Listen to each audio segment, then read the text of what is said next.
Si vous avez une Bible, j'aimerais que vous puissiez l'ouvrir dans le livre de Matthieu 5, à partir de 13 jusqu'à 16. Et puis nous lirons dans Acte 1, 8. Et puis nous allons finir avec Matthieu 28, 18. Je commence par Matthieu. Est-ce que nous y sommes? 5 à partir de 13.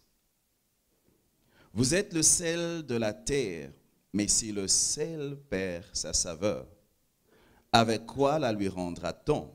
Il ne sert plus qu'à être jeté dehors et foulé aux pieds par les hommes. Vous êtes la lumière du monde. Une ville située sur une montagne ne peut être cachée. Et on n'allume pas une lampe pour la mettre sous le boisseau ou bien sous le lit, mais on la met sur le chandelier et elle éclaire tous ceux qui sont dans la maison. Que votre lumière luise ainsi devant les hommes, afin qu'ils voient vos bonnes œuvres et qu'ils glorifient votre Père qui est dans les cieux. Nous allons dans Acte 1. En prenant d'abord Matthieu 28, 18. Jésus s'étant approché, leur parla ainsi. Tout pouvoir m'a été donné dans le ciel et sur la terre. Allez, faites de toutes les nations des disciples, les baptisant au nom du Père, du Fils et du Saint-Esprit. Acte 1, 8, nous connaissons par cœur. Mais vous recevrez une puissance, le Saint-Esprit, survenant sur vous, et vous serez mes témoins à Jérusalem, dans toute la Judée, dans la Samarie et jusqu'aux extrémités de la terre. Merci. Vous pouvez vous rasseoir. Si vous voulez un thème au message d'aujourd'hui, c'est sel et lumière. Sel et lumière. Je crois que beaucoup d'entre nous ont déjà entendu des messages sur ce passage que je viens d'évoquer. Mais aujourd'hui, je veux insister sur une particularité que Dieu a déposée dans mon cœur. Alléluia.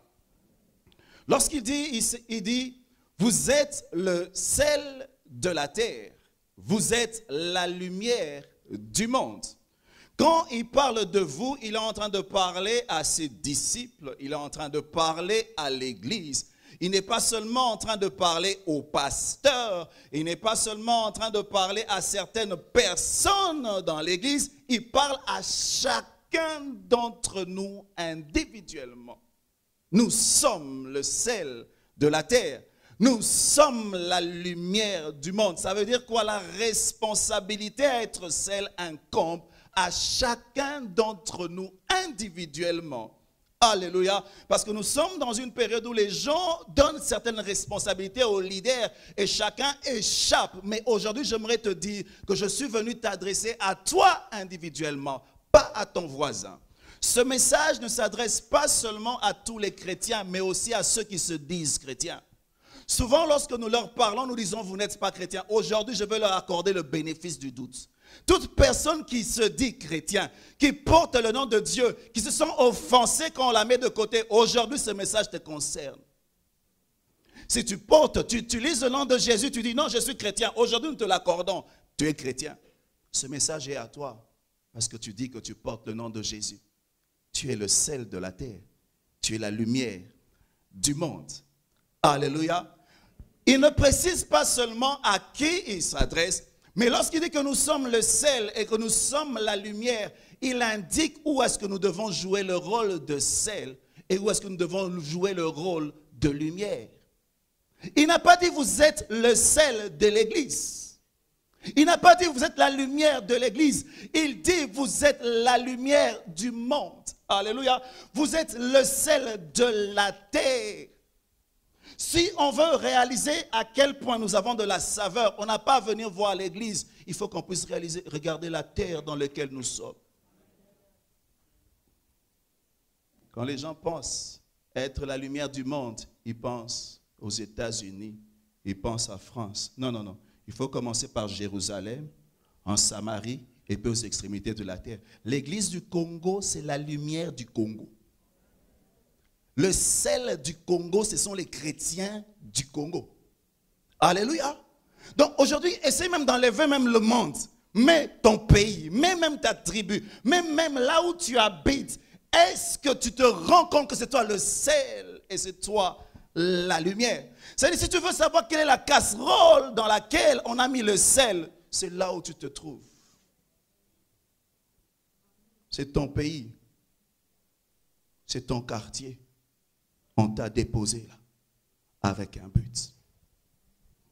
La terre évoque l'espace géographique. Elle évoque l'endroit où nous sommes envoyés en mission.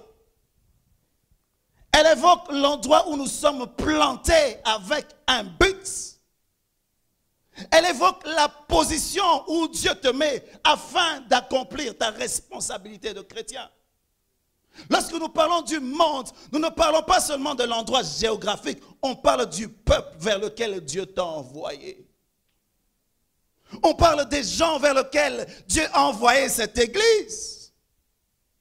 Nous sommes leur sel. Nous sommes leur lumière. On parle de la société dans laquelle tu évolues. Église du Congo. Lorsque je viens, vous venez au Congo, il y a des bonnes choses. Il y a de plus en plus de gens à l'église. Je ne sais pas si vous avez remarqué, hein? Il y a plus d'églises, il y a de plus en plus d'églises, il y a de plus en plus d'églises. Il y a 20 ans, on disait qu'il y avait 85% de chrétiens au Congo. Là, c'est il y a 20 ans. Vous avez déjà mis tout le monde ensemble, hein? Alléluia. 85%. Maintenant, si vraiment on respecte, je ne sais pas à quel niveau on est. Mais j'aimerais nous demander, quand quelqu'un vient dans la casserole du Congo et qu'il essaie de goûter, est-ce qu'il sent qu'il y a du sel? Quand il vient à l'église, il va nous entendre crier Alléluia, Amen. On fait des conventions, des séminaires de puissance, des temps de gloire, des retraites de louange, d'adoration. Ça c'est beau à l'église. Mais pour vérifier si le sel a de l'impact, on ne vient pas à l'église. On va dans la société. On va dans les entreprises. On va là où nous travaillons tous les jours. On n'est pas sel seulement le dimanche. On est sel tous les jours. Nous passons plus de temps dans la société qu'ici. Tu as temps plein chrétien. Tu as temps plein sel. Tu as temps plein lumière. Mais là où tu travailles, là où Dieu t'a planté, si on vient goûter, qu'est-ce qu'on sent? Je suis venu m'adresser aux chrétiens. 85%. Si vous allez dans les pays musulmans, vous allez goûter, vous sentez l'islam. Est-ce que je me trompe? Pour ceux qui voyagent, allez à Dubaï, vous allez goûter, vous sentez l'islam. Mais quand on vient ici, on goûte. Est-ce qu'on sent les chrétiens? Est-ce qu'on peut dire qu'il y a des chrétiens? On va savoir seulement quand on entend les bruits venant de nos églises. La force du sel ne se trouve pas dans les bruits. La force du sel ne se trouve pas dans sa beauté. Maintenant, nous sommes dans un temps où on a beaucoup de bons temples par rapport à l'époque. Mais la force du sel ne se trouve pas dans la beauté du temple. Ça dépend de la qualité des gens qui viennent dans le temple. On peut avoir des beaux temples, mais une église faible. Mais on peut avoir des vilains temples, mais une église forte. L'église primitive a bougé le monde à cause de la qualité des gens qui étaient sauvés. Église du Congo, où est-ce qu'on sent le sel? Est-ce qu'on sent le sel? Est-ce qu'on sent le sel? Est-ce qu'on sent le sel? Quel est le goût du Congo? Quel est le goût de notre quartier? Quel est le goût? Est-ce qu'on peut nous sentir? Est-ce qu'on peut te sentir là où tu es?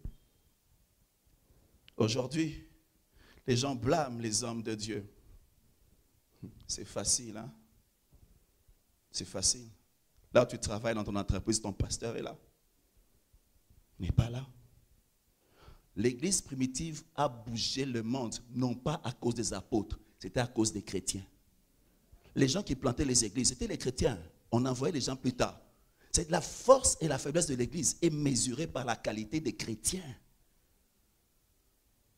Nous sommes dans la société. Nous sommes censés influencer. Mais est-ce que nous le faisons? Oh, que Dieu nous aide. Nous avons envie d'adorer, d'adorer. Oh, j'ai envie de passer ma vie en train d'adorer. Mais j'entends une voix qui me dit, Louison, ce n'est pas encore le temps, tu as une mission sur la terre. Alléluia. Si c'était seulement l'adoration, on devait chanter pour lui. Quand on est sauvé, il devait nous prendre. Il ne nous a pas prié, il reste là. Qu'est-ce que tu dis? Seigneur, mais j'ai envie de partir, j'ai envie de partir. Tu dois rester. Pourquoi? Tu as une mission. Quelle est la mission? Être le sel, être la lumière du monde. C'est là où il y a le ténèbre qu'on a besoin de lumière. Pas là où il y a la lumière. Toi, tu veux briller à l'église. À l'église, c'est déjà la lumière. Va briller dans les ténèbres. Les gens plantent des églises, là où il y a déjà beaucoup d'églises. Non, on va planter là où il n'y a pas d'église. Tu cherches la facilité. Alléluia. Que Dieu nous aide. Que Dieu nous aide. Il y a des mauvais concepts que nous avons hérités qui nous empêchent d'être forts en tant que chrétiens dans la société. Il y a un évangile qu'on nous avait prêché quand on s'est converti qui a fait des dégâts dans la société. Si à l'époque on nous avait prêché un bon évangile, ce pays serait différent. Alléluia. On nous avait dit qu'on allait au ciel, c'est tout. Que Jésus revient bientôt, c'est tout. Et on s'est retrouvé 20 ans, 25 ans, on est toujours là. Que faire pendant 25 ans? On attend Jésus. Non. Non. Il y a un travail à faire, mais on ne nous avait pas dit. On ne nous avait pas dit comment être un grand dans la société et être chrétien. On ne nous a pas dit. On ne nous a pas dit comment être, je ne sais pas moi, être un roulage et puis un chrétien. On ne nous a pas bien dit. Alors on s'est retrouvés là. Certains d'entre nous ont eu des promotions. Une fois dans la promotion, ils ne savent pas quoi faire. Pour qu'on leur dise, attends le ciel. Alléluia. Un jour, quand Jésus est venu sur la terre, le diable l'a défié. Il lui a dit, tu vois, les royaumes, ils m'appartiennent. Et je les donne à qui je veux. C'est-à-dire, il dit quoi? Regarde le royaume de ténèbres, il couvre la terre. C'est moi qui règne. Lorsque Jésus est venu sur la terre, on a dit, la lumière, une grande lumière est venue. Mais quand il est venu, il était venu dans le royaume où le diable dominait.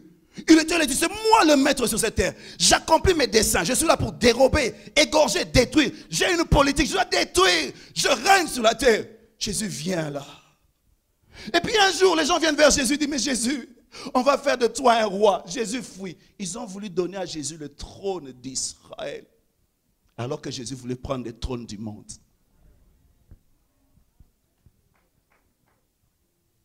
Les gens disent que l'église est apolitique. C'est faux.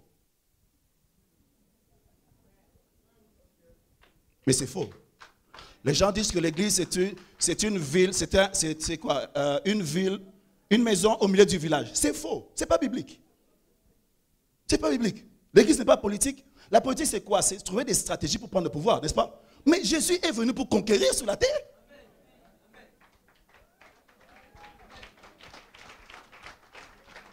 Je vais me répéter. Alléluia. Je sens déjà. Pasteur, don't worry. Hallelujah, don't worry. I know where I'm preaching. So, hallelujah. L'église n'est pas apolitique. Mais l'église ne fait partie d'aucun parti politique. L'église applique la politique du ciel sur la terre. Elle n'est pas apolitique. L'église a le but de conquérir le pouvoir. On veut conquérir le pouvoir. Mais Jésus ne voulait pas combattre Pilate. Non, c'était un niveau trop bas. Il ne voulait pas combattre Hérode. C'était trop bas. Il avait une vision plus loin. Alléluia. Dans Éphésiens 6, 12, on dit qu'on ne veut pas combattre contre la chair et contre le sang, mais contre les puissances, les dominations dans les lieux célestes. Alléluia. Il dit non, moi je veux travailler sur le royaume qui est derrière tous les royaumes du monde. Lorsque Daniel était en train de prier, Dieu a dépêché un ange. On dit que le prince de Perse l'a contrôlé. Il y avait un prince au-dessus de la nation. Il y a toujours un gouvernement spirituel qui gouverne sur le gouvernement qu'on a sur la terre. Nous, l'église, on a la capacité d'attaquer ce gouvernement-là afin de changer la donne. On n'a aucun homme qui est notre ennemi. Non, les hommes sont un champ de bataille entre le royaume des cieux et le royaume de ténèbres. C'est un champ de bataille. Nous, on veut détrôner le ténèbres au Congo. Alléluia, on a une politique. Je vais vous parler de la politique du royaume. Certains ne croient pas. Ils croient que Dieu ne s'occupe pas de la politique. Au temps de Pharaon, vous savez que Pharaon était Dieu. Hein? Il était Dieu, Pharaon était Dieu. Avec des minuscules. Qu'est-ce que Dieu a fait? Il a pris un seul homme. Oh, que Dieu, vous allez changer, je vous assure. D'ici quelques années, les choses seront différentes. Ce message va vous aider. Il faut enregistrer, copier, réécouter, réécouter. Écoute-moi bien. Pharaon était Dieu. Mais Dieu voulait conquérir l'Égypte. Quand Dieu dit, allez faire de toutes les nations mes disciples, nous, on pense seulement qu'aller prêcher à tous les individus. Non, ça c'est un niveau de stratégie. Nation aussi prend ça comme un pays. Une nation peut être disciple de l'Éternel. Comment? Lorsque les lois de la nation se soumettent à la loi de Dieu. Les chrétiens doivent amener les lois de leur nation à se soumettre à la loi de Dieu. Écoutez ça, je vous donne des exemples bibliques. Pharaon était Dieu. Il régnait. Et puis, Dieu prend Joseph, un seul homme, mais avec une vision, comprenant qui il était. Il l'emmène à un endroit stratégique, à côté de l'homme qui décide sur tout. Et cet homme-là a reconnu que le Dieu de Joseph était Dieu. Comment? Joseph a brillé à côté de Pharaon. Le problème, ce n'est pas, on dit Dieu brille. Non, c'est à nous de briller. C'est nous la lumière du monde. Jésus a déjà brillé. Alléluia. C'est à nous de lui permettre de briller à travers nous. Le problème, ce n'est pas Dieu, mais c'est nous qui ne brillons pas là où nous allons. Quand Dieu nous élève, nous oublions pourquoi nous sommes élevés. L'élévation n'est pas un but, c'est une position où on met la lumière afin qu'elle éclaire. L'église a prêché trop la prospérité. Tu seras la tête, tu seras la queue. Ça, ce n'est pas le but. C'est une position où Dieu te met afin que tu fasses quelque chose. Je prie que Dieu nous élève et nous élève encore. Mais n'oublie pas, quand Dieu va t'élever à briller et à emmener le royaume de Dieu à conquérir. Je vais te donner un autre exemple. Au temps de Babylone, vous savez que le roi de Babylone, ce n'était pas n'importe qui. Hein? Dieu a envoyé Daniel et ses amis. Vous savez que le roi de Babylone a fait que Babylone puisse reconnaître que le Dieu d'Israël était Dieu. Pourquoi? 4 personnes stratégiques. Vous savez, moi j'ai de l'espoir. Il suffit que Dieu place des personnes stratégiques à des endroits stratégiques et ils comprennent qui ils sont. Les choses changeront. Le royaume de Dieu peut changer les choses du coup. Lorsque vous voyez la vision de Daniel, il avait une grande statue. Mais soudainement, il y a une pierre qui est venue. Tout d'un coup, elle a écroulé. Il suffit que Dieu te place à un endroit stratégique. Les donnes changent. Alléluia. Allez, faites de toutes les nations disciples de l'Éternel. Allez, faites de toutes les nations disciples de l'Éternel. Vous savez, dans certaines nations, quand un chrétien occupe une certaine position, vous sentez les changements. Au Congo, quand un chrétien occupe une position, vous sentez les changements dans le chrétien, pas dans les mondes. La casserole influence les seuls. La nourriture change le goût du sel. Tu as déjà vu ça où? Quand on goûte la nourriture, on ne sent pas le goût du sel. Mais quand on te goûte, tu as le goût du pondou. C'est à toi d'influencer. Comment il t'influence? Les chrétiens, quand ils sont à un endroit, ils oublient leur identité. C'est les autres qui les influencent. C'est ça le problème. Est-ce que Dieu n'a pas travaillé dans ces pays? Il a travaillé. Mais ce sont les chrétiens qui n'ont pas joué leur rôle. Je suis en train de parler à l'église. Nous sommes à blâmer. Nous devons nous repentir. Parce que nous n'avons pas joué notre rôle de sel et de lumière lorsque Dieu nous a mis à des endroits stratégiques. Nous avons oublié notre mission et notre identité. Tu te dis chrétien, c'est à toi que je parle. C'est à toi que je parle.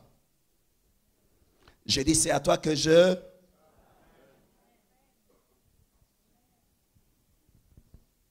Alléluia. Le sel a pour mission d'influencer. Le sel a pour mission d'influencer. Ça veut dire quoi? Quand Dieu te met à un travail, je prie qu'on ait, quand tu conduis ici, tu arrives au coin, on dit non, les roulages là-bas, il est chrétien. Pourquoi? Il n'arrête pas les gens pour rien. Alléluia. Il est sel et lumière. Est-ce qu'il y a un endroit comme ça qu'on peut trouver? Non, lui, il est chrétien. Le douanier là, il est chrétien. Il ne prend pas des pauvres devins. Pourquoi? Il est chrétien. Alléluia. Il est important que quel que soit l'endroit où tu es, que tu puisses influencer. L'influence ne commence pas seulement d'un coup. Si chacun d'entre nous, partout où nous sommes, nous influençons, ensemble, on va avoir un grand impact. Tu n'as pas besoin d'avoir une position spéciale. Au niveau où tu es, tu peux être différent. Différent. Différent. Le sel s'infiltre partout. Que je le répète. Le sel s'infiltre partout. Je prie que les chrétiens infiltrent toutes les couches de la société afin d'influencer. Allez-y, allez-y partout. Vous n'êtes pas le sel de l'église. Allez partout. Ne laissez pas votre destinée entre les mains des païens. Allez partout.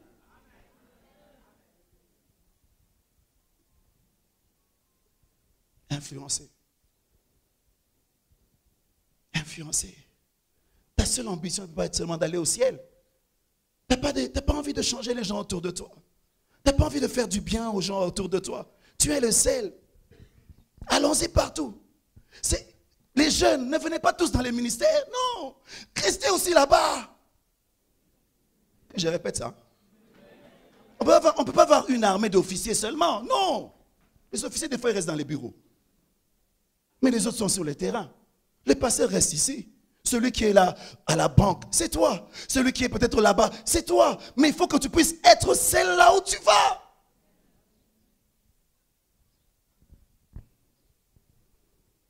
Infiltrons. Si j'avais pu entendre ces messages plus jeunes. Hein? Il y a des gens qui se retrouvent à 25 ans. Si tu avais entendu ces messages. Non, on s'était convertis, les jeunes arrêtaient d'étudier. Parce qu'ils allaient au ciel. Jusqu'aujourd'hui. Certains ont gâché leur vie à cause d'un mauvais message. Mauvaise préparation. Ils ont tué toutes les ambitions de Dieu dans leur vie. Alors que c'est des ambitions pour faire du bien aux gens autour d'eux. Mais il y a de l'espoir. Il y a une nouvelle génération. Dieu va susciter une nouvelle génération qui comprend, qui va sur le champ de bataille avec une vision. Écoutez ceci. Vous savez que les occultistes ont pour but de prendre la nation. Toutes les nations dans le monde. C'est comme ça. Hein? Il y a un combat. Est-ce que toi tu es occultiste? Non. Si on vient te prêcher l'occultisme, tu vas accepter? Non. Ils n'ont même pas envie de te prêcher. Ils vont contrôler ce qui va te contrôler. Moi, je suis dans une nation où, que je le veuille ou non, je suis pour... Comprenez-moi. Hein? Attendez, je vais mettre ça bien, parce que les choses d'Internet... C'est une nation qui a accepté l'homosexualité. Ça veut dire quoi? Si tu es membre de cette nation, les dirigeants ont décidé pour toi que l'homosexualité c'était normal. Dans ce pays-là, quand je prêche contre l'homosexualité, j'ai peur, on peut m'arrêter. Pourquoi? La nation a pu être contrôlée par des forces qui prônent ces valeurs. Le diable ne va pas essayer de venir te prêcher à la maison. Il va faire un effort de contrôler la nation où tu te trouves. Les occultistes, ils cherchent toujours des hauts niveaux. Pourquoi? Ils savent que s'ils contrôlent la nation, ils vont influencer l'église. Moi, je ne dis pas, prions pour que nous puissions avoir la paix dans les pays. Non, il faut travailler pour cela. Pas seulement prier. Combien de chrétiens au Parlement nous avons? Combien? Tu pleures, on a voté une mauvaise loi. Tu étais où quand les gens votaient la loi? Tu priais, hein? Tu priais, hein? Que Dieu les touche, que les Saint-Esprit travaille à ta place. Non, va là-bas toi-même.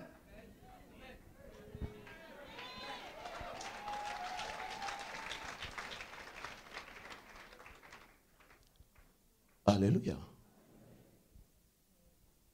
Le temps de pleurer est passé, c'est le temps d'agir. Quand tu pleures, les choses ne changent pas depuis que tu as commencé à pleurer. Les chants du Congo, beaucoup de lamentations, vous pleurez, pleurez. Ça ne change pas, pleurez. Oh, yes, ça ne change pas. Quand tu pleures, tu arrêtes, tu dis, qu'est-ce que Seigneur tu veux que je fasse? Tu te lèves. Tu te lèves et tu poses des actes. Alléluia.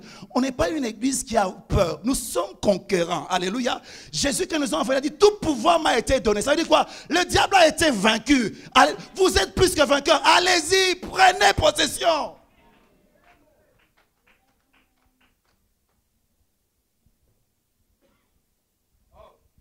Alléluia. Alléluia.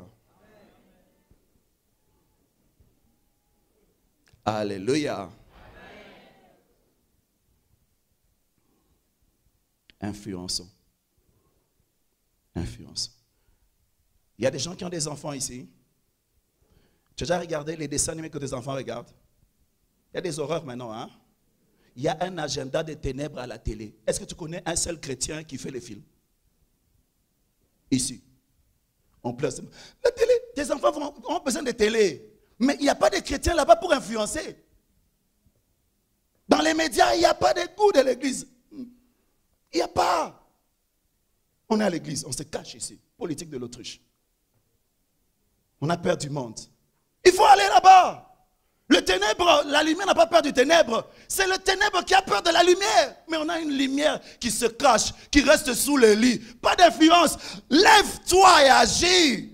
Lève-toi et avance. Tu es plus que vainqueur.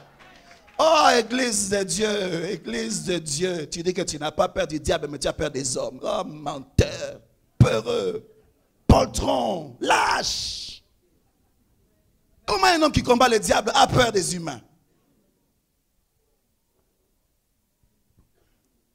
Alléluia. Alléluia.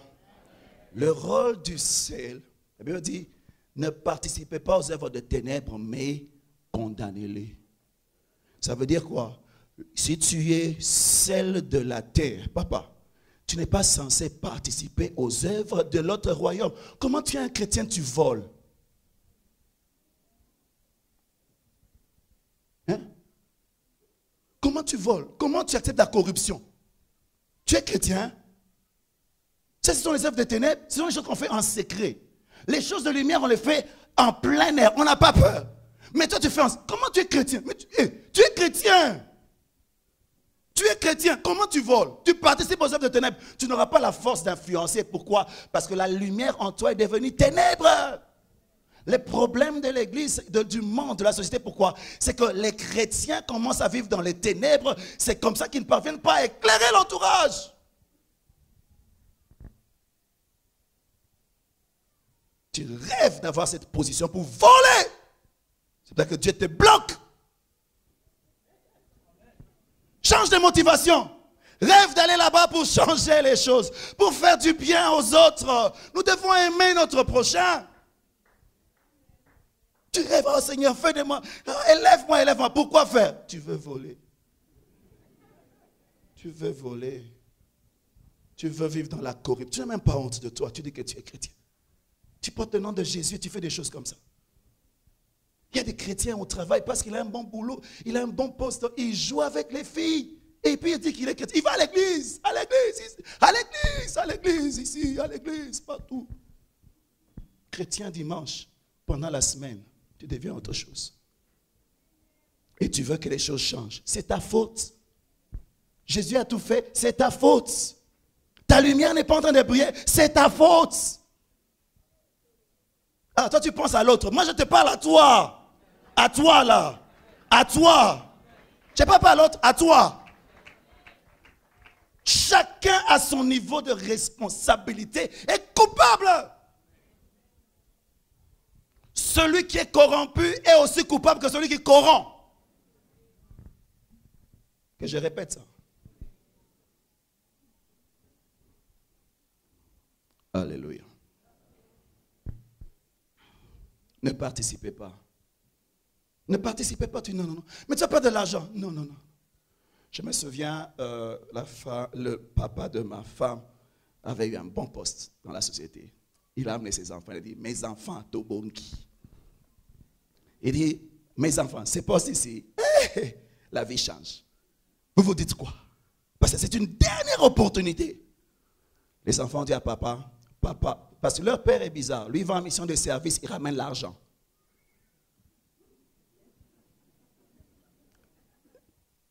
Ce n'est pas au nom de Jésus, c'est un homme, il est comme ça. Il y a des chrétiens qui ne sont pas comme ça. Les enfants ont dit à papa, reste la personne que tu as toujours été.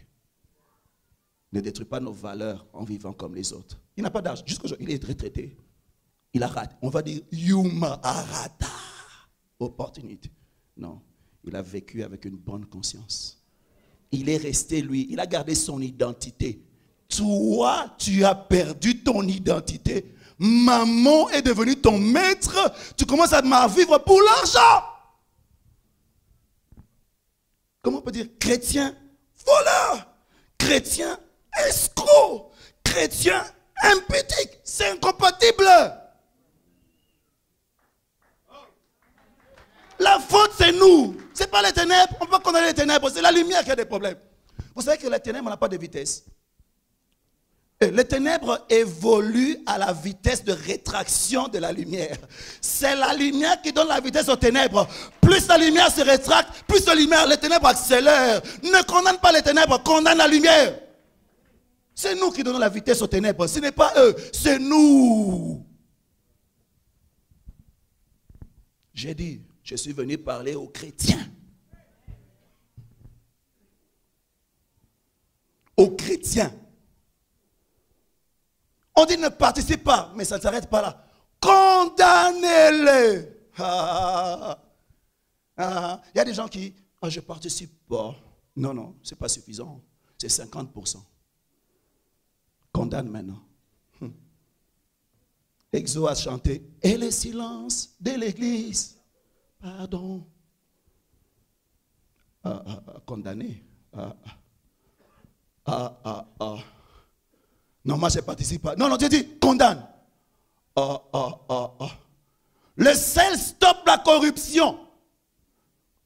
Condamne. La lumière chasse les ténèbres. Condamne.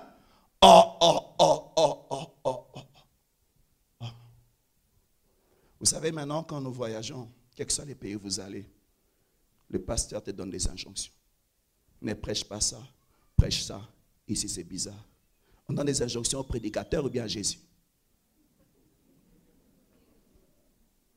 Vous allez en Europe, il ne faut pas prêcher des péchés comme ça, hein, pasteur, vous savez, non?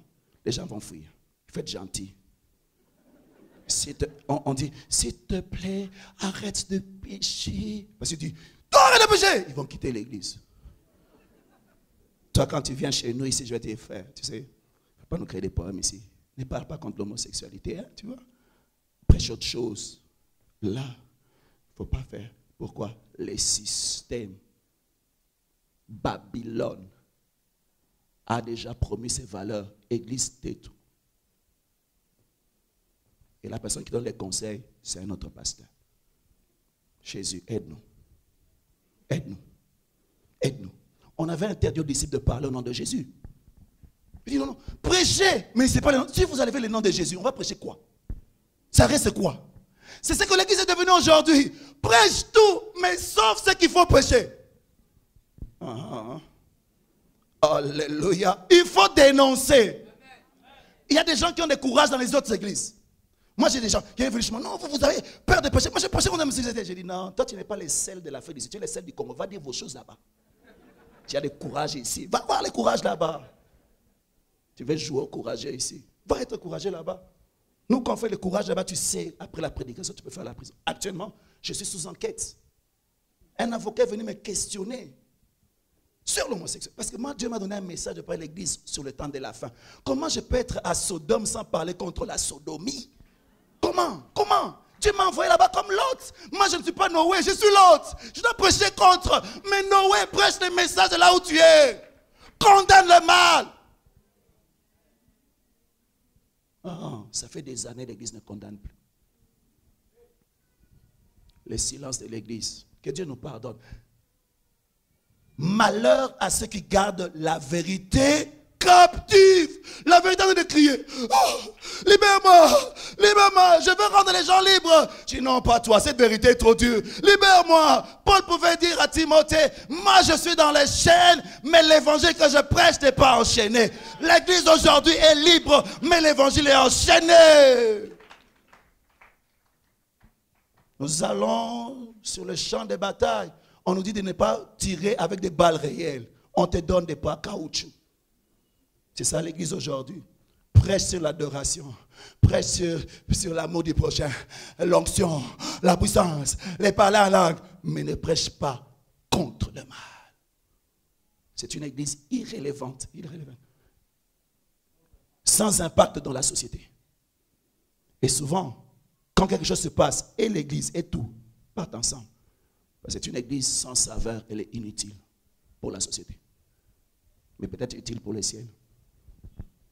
Parce que là, ils vont adorer. Mais pour la société, on ne veut pas de ça. Alléluia. Qu'est-ce qu'on fait pour le Samaritain qui est sur la rue? Il a été blessé, il a été battu. Qui parle de... La Bible parle du Samaritain qui a fait du bien à cet homme-là. Qu'est-ce qu'on en fait? L'église est devenue trop spirituelle. Jésus dit, j'étais en prison. Hein. Il faut s'intéresser sur les prisonniers. Là, ce n'est pas un chrétien en prison. Quand Jésus dit, j'étais en prison, c'est que c'est un humain en prison. J'étais nu. Il faut s'intéresser sur la nudité du peuple autour de toi. L'église, on ferme les yeux, on est méchant. Tant que chez nous ça va, on est méchant. La voix des sans-voix, c'est nous. Aujourd'hui, les ONG parlent plus que l'église. Mon Dieu, ils ont plus d'amour que nous. Ils ont plus d'amour que nous.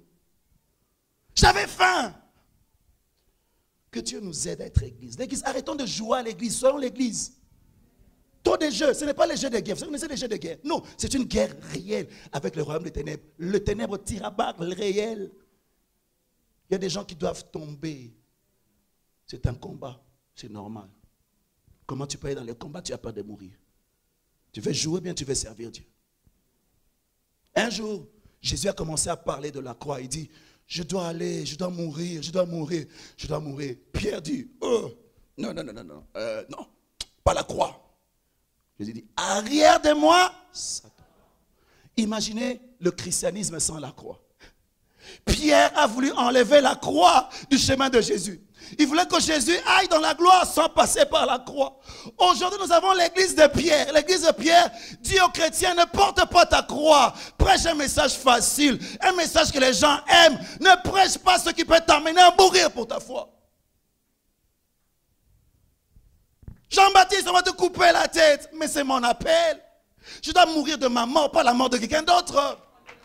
Je veux mourir de la mort du juste, pas de la mort d'un gars compromis. Vous savez, la force que le christianisme a pour changer le monde se trouve dans sa capacité à être prêt à mourir pour la cause qu'il défend. Quand l'église est incapable d'être prête à payer le prix ultime pour changer, elle sera inutile pour la société. Daniel était un homme élevé. Les gens ne connaissaient pas sa force. Jusqu'au jour où il a été testé. On a dit à Daniel, ne prie pas. Il dit, je joue avec ma foi. Hein. Il ne s'est même pas occupé de ces choses. On va te jeter parmi les lions. Je m'en fous. Je ne joue pas avec ces choses. C'était un homme qui était prêt à mourir pour les choses auxquelles il croyait. Aujourd'hui,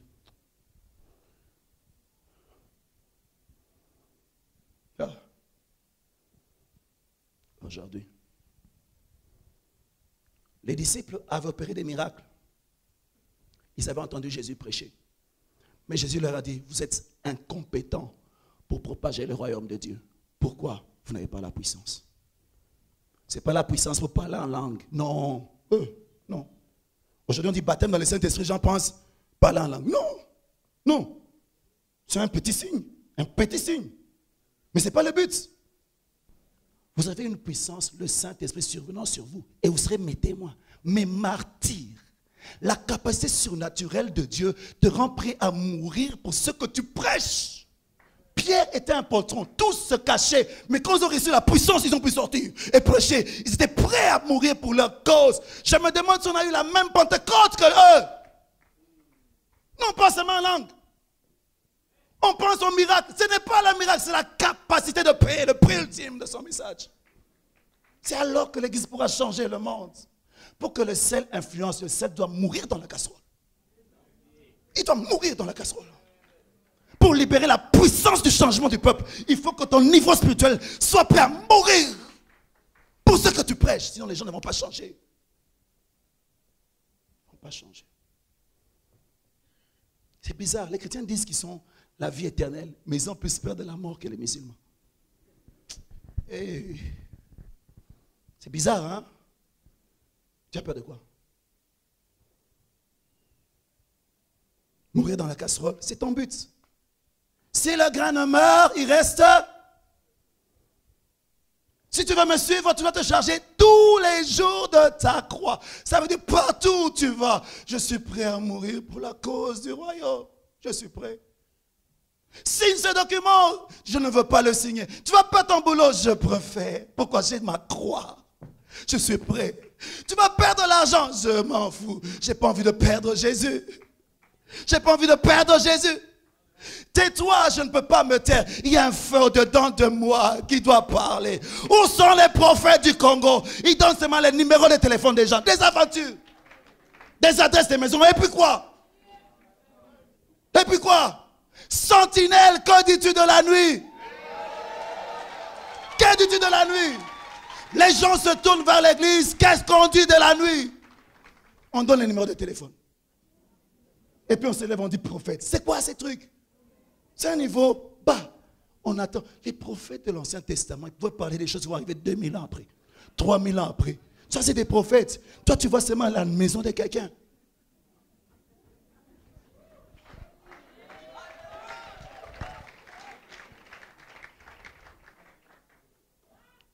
Que Dieu nous aide. Trop de blagues dans l'église. Une église qui blague, la persécution vient pour la rendre sérieuse.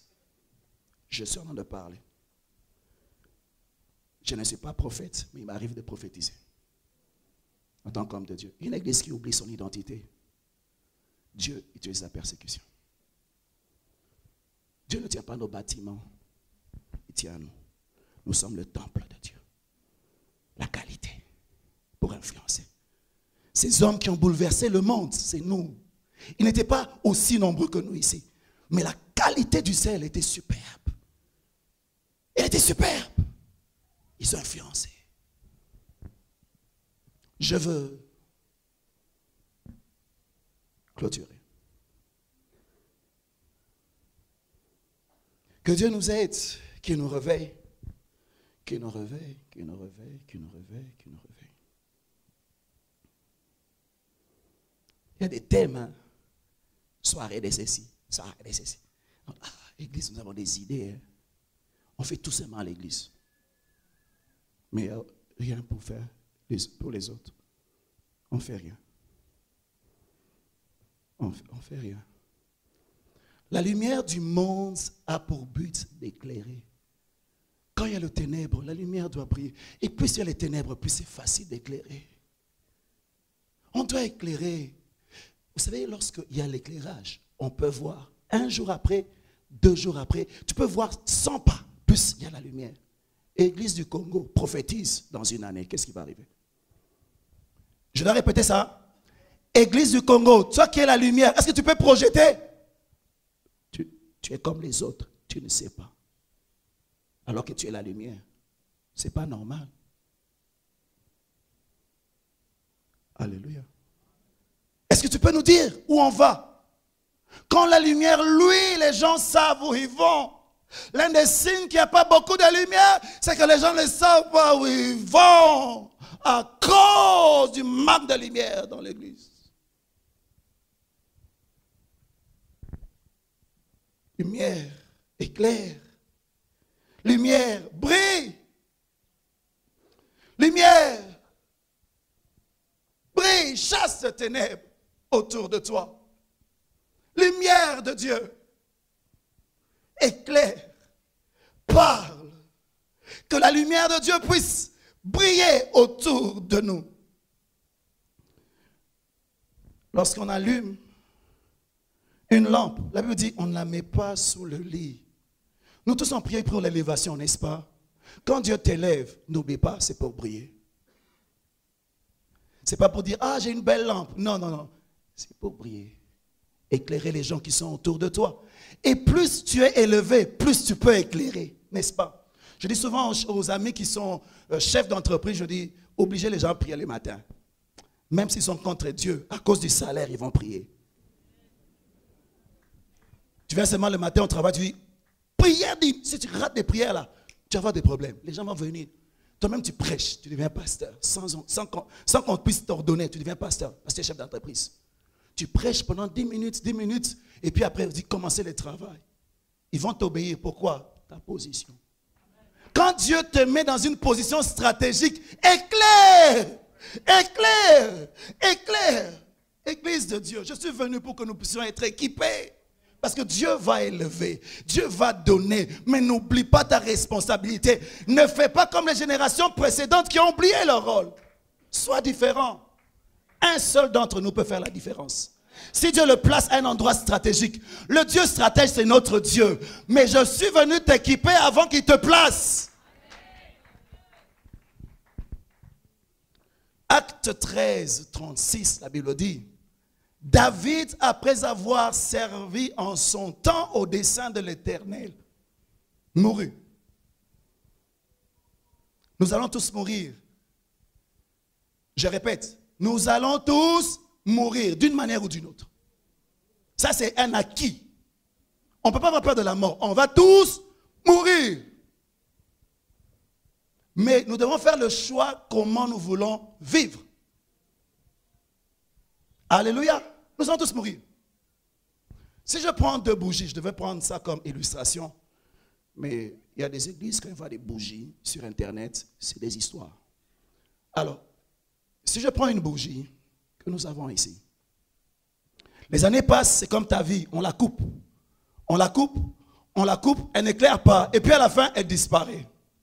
Mais de l'autre côté, je peux avoir une bougie qui éclaire, elle éclaire. Et puis à la fin de sa vie, elle meurt. Mais elle sera morte en train d'accomplir un but. Décide d'éclairer et de mourir en train d'éclairer. Ne meurs pas comme n'importe qui.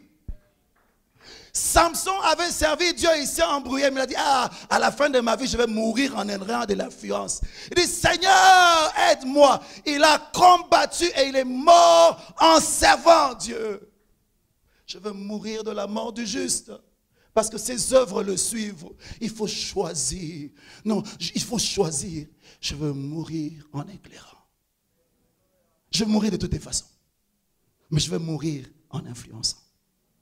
Je veux mourir en influençant. Ma vie est consacrée à l'influence.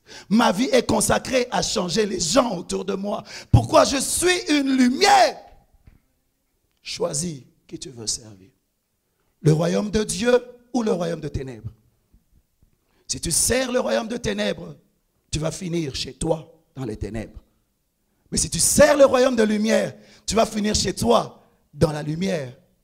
David a choisi de servir au dessein de l'Éternel. Nous allons rendre des comptes à Dieu pour tout ce que nous avons reçu, les positions d'influence que nous avons eues, les responsabilités que nous avons eues, si nous avons été sel ou lumière. Décide de changer aujourd'hui. Courbons nos têtes dans la prière.